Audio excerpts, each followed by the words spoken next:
김태현의 정치쇼.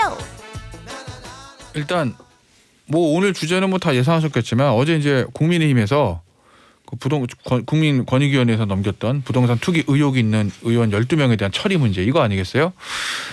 전라도의 아귀가 질문했어요. 이걸 누가 대답하실까?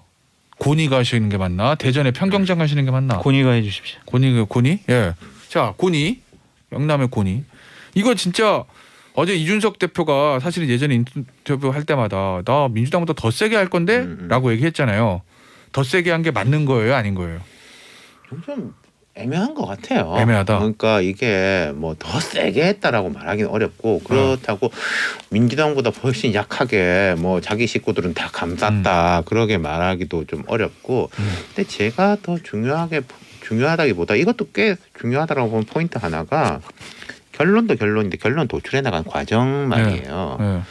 최근에 국민의힘 지도부가 안 좋았잖아요. 이준석 대표하고 나머지 최고위원들이 거의 안 좋았는데 어제 같은 경우에는 프로세스가 꽤 괜찮았다. 경론을 벌여가지고 의견을 하나로 이제 모아 나가는 과정. 그리고 거기서 뭐 물고 뜯고 이런 게 아니라 뭐 이제 강경 온건 이렇게 좀 수습을 해가지고 하나로 만들어 나가는 과정. 이거는 꽤 괜찮았다. 그래서 오히려 뭐 국민의힘 입장에서는 이걸 기화로 해가지고 또 뒤에 나오겠지만 뭐 언론법하고 엮어가지고 잘 핸들링을 한다면은 오히려 좀 내홍을 잠재우는 쪽으로도 갈 수도 있겠다. 오히려. 네, 근데 활용 점정이 되려면은. 5명인가에 대해 가지고 뭐 했잖아요. 요구인지 뭐 권유인지 그거에 대해서 이제 꼭지를 따야죠. 그랬을 때 아 우리는 민주당보다 더 세다 이렇게 이야기할 수 있는 거고요. 어떻게 보셨어요, 어제 처분? 저는 약했다. 약속을 못 지켰다. 이건 이준석 대표의 책임이다라고 말씀드리고 싶습니다.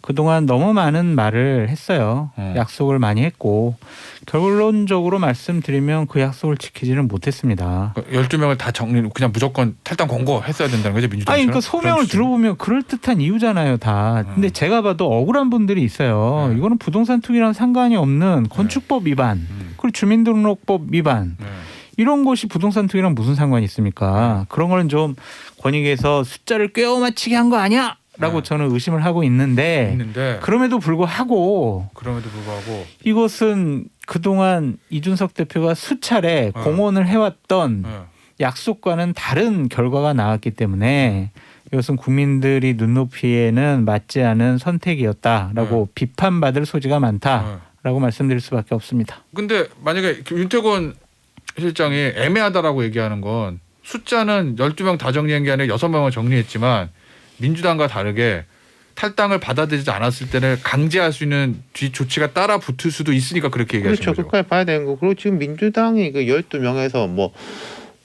탈당 그러니까 탈당한 사람은 아무도 없고 탈당계를 낸 사람은 있는데 그게 이제 뭐 경찰에서 뭐 무혐의가 됐다라고 해가지고 탈당계를 이렇게 도로 거둬들이고 뭐 또 우상호 의원 같은 경우에도 이제 무혐의 돼가지고 이렇게 뭐 축하한다 뭐 이렇게 하고 그런 식으로 해결이 되고 있어가지고 지금 민주당하고 이게 보면은 국민의힘이 득점은 못하는 건 맞는데 실점은 뭐 그렇게 크지는 않을 것 같다. 그리고 장성재 소장님 말씀 맞아요. 교수님 말씀 맞는데 근데 지금 이제 이준석 대표가 뭔가를 강하지 못해서 문제이냐 아니면은 안정성이 떨어져가지고 계속 불안정성이 있어가지고 문제이냐라고 볼 때 보는 관점은 다르시구나. 그 불안정성에 대한 게 약간 더 크다고 봤는데 여기서 예를 들어 이준석 대표가 난 약속했으니까 12명 다 뭐 최고위원도 뭐라고 하지 마세요. 나 대표의 약속이에요라고 했으면은 오히려 마이너스가 더 컸을 것이다. 그렇다면 그 마이너스의 비교 형량에서 따질 때 마이너스가 작은 쪽을 선택한 게 아닌가 싶어요. 그러니까 관점 다르시구나. 그것도 맞는 말씀인데 수차례 대국민 약속을 했어요. 그러니까 그 부분 지키지 못한 것은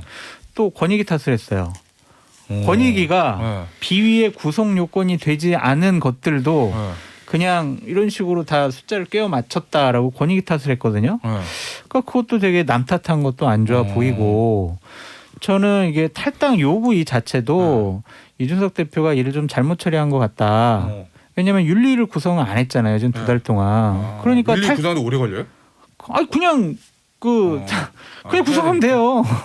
그냥 최고위에서 결정하면 되는데 구성을 2달 동안 안 한 것도 문제고 윤리 구성을 안 했기 때문에 당규상 없는 용어를 만들어냈잖아요.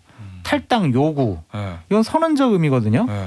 탈당 요구를 했는데 당사자 의원들이 나는 탈당 못 하겠는데? 네. 라고 하면 더 이상 조치할 수 있는 방법이 없어요. 윤리 구성하겠다는 거잖아. 그러니까 윤리를 구성해서 이제 다시 네. 이제 탈당 권유를 해가지고 네. 안 받아들이면 열흘 후에 네. 자동 탈당 네. 이런 식으로 가는 건데 네. 제명 조치도 마찬가지예요. 한무경 의원 제명 조치를 하겠다고 했잖아요. 네. 제명 조치를 하기 위해서 의총에 넘기기 전에 네. 윤리위에서 심의 의결을 거치고 그다음에 의총에 넘겨야 돼요. 근데 지금 윤리 안 거치고 의총에 넘기겠다는 거 아니에요? 이것도 한무경 의원이 이거는 당원 당규 위반이다. 나는 탈당 못 하겠는데 난 제명 못 받아들이겠는데 그러면 이것도 할 수가 없어요. 그러니까 이러한 실무적인 시스템도 제대로 구성해 놓지 않고 선언적으로 했다는 것 자체가 국민들이 기대했던 거와는 좀 다른 것이 아니냐. 저는 물론 억울하다고 생각을 하지만 저는 이렇게 소명받고 그래 이거는 문제 없어라고 하는 게 맞다고 봐요. 근데 그동안 많은 얘기를 해왔잖아요. 대표가. 그 약속을 지키지 못한 것에 대해서는 권익 탓이 아니라 좀 본인의 유감 표명이나 사정 얘기를 했어야 하지 않을까라는 생각이 들어요. 근데 만약에 어제 이제 12명이서 어찌 됐건 간에 뭐 민주당은 강제할 수 있는 방법은 없는데 탈당을 국민의힘은 윤리위원회 소집해서 탈당 공고하는 강제할 수 있는 방법이 있기는 하나 어쨌든 숫자상으로 보면 민주당 12명 다 국힘의 12명 중에서 반이잖아요. 네. 그러면 당장 오늘 아침에 언론에서 실망스럽다라고 얘기할 거를 예상을 했을 건데 이준석 대표는 네. 왜 그런데 어제 그러니까 얘기를 그랬을까? 들어보면은 다 일리가 있다니까요. 네. 아, 그래서 그냥 단순히 그 이유로? 아니, 송석준 의원 같은 경우에는 네. 63년도에 모친이 뭐 지은 집 그걸 네. 증여받았어요. 그래가지고 이게 부동산 투기야라고 권익인 얘기했는데 세부 내용을 제가 권익위 발표 자료를 봤더니 창고에 벽돌이 무너져서 그냥 판넬로 보수를 한 거예요. 개축, 보수. 그게 건축법 위반이래. 그래서 이번에 부동산 투기라는 이런 프레임에 넣은 거예요. 상관이 없잖아요. 이건 억울하죠. 얘기 들어보면. 국민의힘에서 보면요. 제가 이름은 말씀 안 드리겠는데 몇 명 좀 심한 분들이 있었는데 그걸 알고 싶어요. 이미 네. 탈당한 사람들이 꽤 있어요. 진짜 심한 분들 몇 명이. 그 유명하신 분 충청도에. 네, 뭐한 두세 명이 아마 네. 있을 건데 그래가지고 진짜 코어한 사람들은 탈당이 됐기 때문에 지금 남아 있는 사람들은 약간 조금 애매한 게 있고 네. 그래서 저는 이제 장성철 교수 말씀하신 대로 이게 지금 뭐 윤리를 꾸리면 뭐 누가 한다 안 한다 뭐 이렇게 되는 것보다. 지금 지도부가 뜻을 모은 거지 않습니까? 거기에 방점을 두시는구나. 대선 주자들도 여기 네. 힘을 확 실어가지고 네. 전체적인 당 분위기를 네. 만들어 가야죠. 제 죄송한 말씀이지만 12분 중에 윤희숙 의원을 제외하면은 네. 또 12명을 이제 5대 6인가 이렇게 뭐 네. 나눌 수 있잖아요. 네. 탈당 권유. 네. 이 탈당 권유된 분들이 뭐 정치적 위상이 그렇게 높은 분들이 잘 보이지는 않거든요. 뭐 그건 그래요. 네. 그 본인들한테 죄송한 얘기지만. 네. 그래서 제가 봤을 때는 지도부가 어쨌든 의원들 네. 설득을 해서 윤리 구성 안 됐으니까 나는 탈당 못 하겠는데라고 하는 목소리 안 나오게 빨리빨리 그냥 자진 탈당할 수 있게 해야 자진 된다. 탈당할 수 있게 했으면 좋겠다. 그게 바로 정치력이고 지도부가 할 일이다. 네, 그럼 그거는 이준석 대표 혼자 하는 게 아니라 네. 다 같이 해야 되는 거예요. 이 예전에 만약에 이게 박근혜 대표 시절이다 이런 시절이면요. 레이저를 막 쏘겠지. 뭐 한마디 하면은 이거 뭐 윤리 구성 이거 뭐 버틸 수 있겠어요. 뭐 못 버티죠. 레이저로 막 맞으니까. 근데 그렇구나. 그러니까 결국에는 실효성 있는 조치가 뒤따라 될 거다. 설득해가지고 탈당하고 나갈 수 그리고 있게. 이번에 근데 이준석 대표가 좀 많은 걸 느꼈으면 좋겠어요. 자기의 신념과 고집대로만 당이 운영되지 않고 여러 가지 상황적으로 조율하고 타협해야 될 것들이 많으니 좀 SNS 상이라든지 인터뷰에서 말을 좀 너무 즉흥적이고 직설적으로 안 했으면 좋겠다. 그걸 주워 담기가 어려워요. 저는 그냥 그 부분을 비판하는 거예요. 그 처음에 얘기했던 것도 너무 그렇죠. 세게 얘기해놔가지고 나중에 수습이 안 새로가 되는 없잖아요. 수준이구나. 이게. 현실은 안 그런데. 그렇죠. 예. 근데요.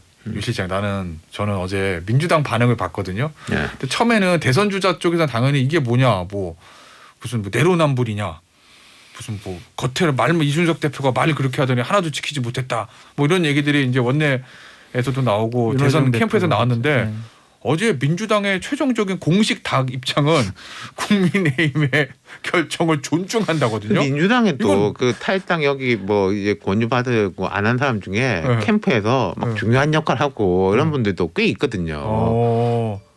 그러니까 이게 아까 제가 말씀드린 것보다 게 정치권이 여기서 위하다 올든가? 그러니까 득점보다는 지금 이 부분에 있어서는 양쪽 다 실점 최소화. 실점 최소화? 네. 점수는 이거로 딸 게 아니다. 딴 거로 따고 여기서는 이 자살골이라든지 뭐 이런 괜히 이제 우리가 공격하려다가 이제 역습 당하지 않아야 되겠다. 뭐 그런 식인 것 같아요. 그렇구나. 여당이나 야당이나 똑같다. 그러니까 서로의 비리와 잘못된 부분에서는 눈 감아주게 한 거 아니냐라는 비판으로부터 자유로울 수 없다.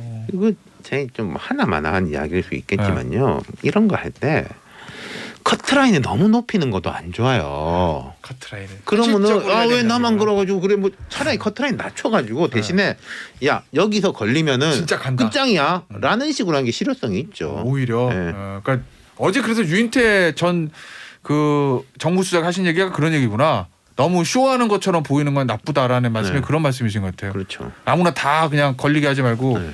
기준을 높이되 거기 안에 들면 그냥 제명하고 이렇게. 네. 그러니까 정치가 의욕 과다만으로는 안 된다니까요. 네. 그러니까 당 대표에 걸맞는 무게감에 있는 그런 말과 행동을 해야 된다라고 네. 거듭 조언을 드립니다. 자, 그러면 두 개만 더 짚어볼게요. 어제 이제 국민의힘 나온 사람 중에서 아까 나온 의원들 중에서 윤 실장이 얘기했던 가장 유명한 사람 윤희숙 의원이잖아요. 네. 윤희숙 의원이 어찌됐건 간에 당에서는 뭐 문제 없다라고 했지만 본인은 대선 경선 뭐 안 나오는 그렇다 치더라도 뭐 의원직 사퇴 얘기도 나오거든요. 오늘 10시에 기자회견 할런지 안 하는지 모르겠는데 윤희숙 의원은 왜 그런 카드를 꺼냈을까? 의원직 저는 사퇴. 이제 윤희숙 의원이 지금 공식적으로 자기 워딩으로 나온 게 없잖아요. 네, 측 그리고 뭐 당에서도 측? 뭐 말리는데 뭐 네, 이렇게 뭐 네, 강하다라고 하니까 뭐 명확히 뭐라 말씀드릴 수는 없는데 본인의 그런 뭐 약간 자신감, 자존심 네. 뭐 이런 데 대한 손상, 네. 결벽증에 뭐 또 좀 있는 것 같고 본인이 이제 나는 임차인입니다 이런 이제 그 연설로 이렇게 확 위상이 올라갔는데 내가 여기에서 이런 식으로 걸려버리면 낙인이 찍혀버리면은 네. 나는 앞으로 이제 말을 할 수가 없다 그런 식의 생각이 아닐까요? 그래서 그렇구나. 윤희숙 의원 거는 이게 아마 뉴스가 제일 많이 됐던 것 같아요. 워낙 본인이 나는 임차인입니다라는 연설로 떴는데 뭐 윤희숙 의원 입장에서는 윤희숙 의원을 반대하는 사람 입장에서는 당신은 땅 있는 임차인입니다. 뭐 이렇게 할 수 있는 거잖아요. 아까 윤희숙 의원도 당신 그래서 정확히 아마- 말하면 아버지죠. 예. 윤희숙 의원 것도 억울해요. 제가 봤을 때. 그것도 뭐 주민등록법 위반이고 네. 그 농지법상 임대차 계약 좀 위반 의혹이 있다라는 거거든요. 그리고 그 갖고 있는 그 땅이요. 세종시에 뭐 속해 있지만 세종시청으로부터 30km 떨어진 것이고 주위가 다 그냥 논밭이에요. 인터체인지랑도 상당히 거리가 멀고 15km 이상 되고 투기할 만한 곳은 아닌데 어쨌든 본인이 못 견뎌하는 것 같다. 그래서 저는 그래서 만약에 당에서도 면죄부를 준 건데 네. 장 소장은 그렇게 얘기를 하는데 네. 왜 굳이 의원직 사퇴까지라는 강수를 띄려고 하는지 그게 이제 궁금해가지고 그래서 여쭤본 거예요. 왜냐하면 두 가지 의원직 의미가 사퇴가 본인이 사표 낸다고 되는 게 아니잖아. 본인이 통과해야 되잖아요. 그러니까 과반 통과해야 근데 되는데 뭐 지금 뭐 여당이나 야당 분위기 보면 과반 통과할까? 그래가지고 제가. 전 두 가지로 추측을 하는데 네. 시간이 없으니까 그건 넘어갈게요. 그래요? 네. 그거 중요한데. 하나 그럼 얘기해 주세요. 언론중재법 하시죠. 아 그래요? 이제 방송 끝나고 물어볼게요. 뇌피셜이구나. 알겠습니다. 언론중재법 좀 볼게요. 민주당이 아까도 제가 장선희 기자랑 나올 때 그 얘기를 말씀드렸는데 제가 살다가 조선일보하고 정의당이 입장을 같이 하고 한겨레신문과 국민의힘이 입장을 같이 한 거 처음 봤거든요. 그럼 민주당만 빼놓고 대부분 언론하고 정파들은 다 반대하는 거잖아요. 네. 근데 왜 이걸 지금 이렇게 강하게 미는 걸까? 이따 이게 박주민 의원 나오시면 또 물어볼 거예요. 제가. 뭐 정치를 할 때 득점을 하기 위해서도 있지만 실점을 줄이기 위해서 할 때도 있는데 최근에 송영길 대표 보면은 부동산 문제라든지 안보 문제라든지 이런 것에 대해 상당히 중도적으로 가고 있잖아요. 그래서 지지층한테 다시 욕도 먹고.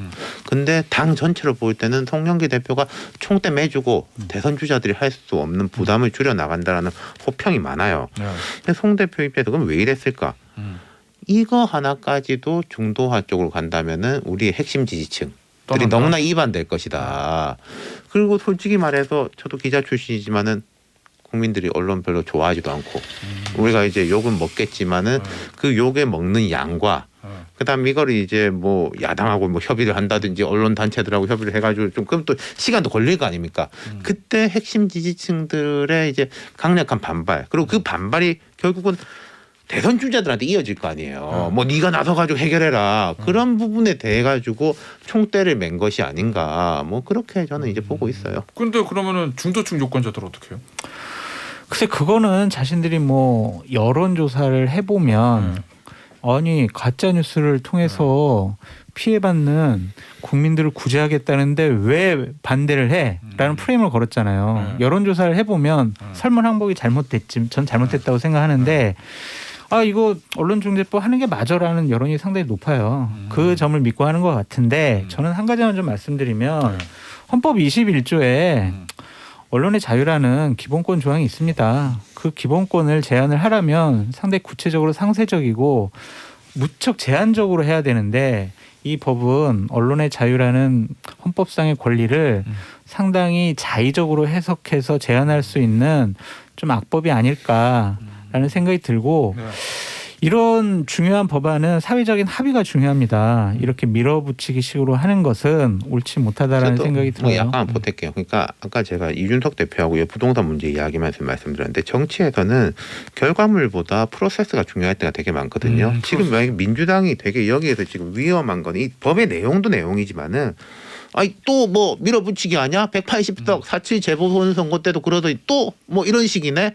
라는 프레임은 되게 안 좋은 거죠. 그래서 국민의힘 입장에서 어제 한신가 이게 다 퇴장했지 않습니까? 저도 그 TV로 이게 생중계 해주더라고요. 국회 방송에서 보다가 1시에 잠들었는데 퇴장해서 잠들었는데 아마 국민의힘은 그 투트랙 내용의 부분하고 절차의 부분을 같이 이제 공격하겠죠. 알겠습니다. 오늘 여의도 타짜 완전체로 오랜만에 들어왔어요. 여기서 마무리하도록 하겠고요. 두 분은 다음 주 수요일에 다시 뵙겠습니다. 장성철 교수, 윤태곤 실장이었습니다. 감사합니다. 감사합니다. 감사합니다.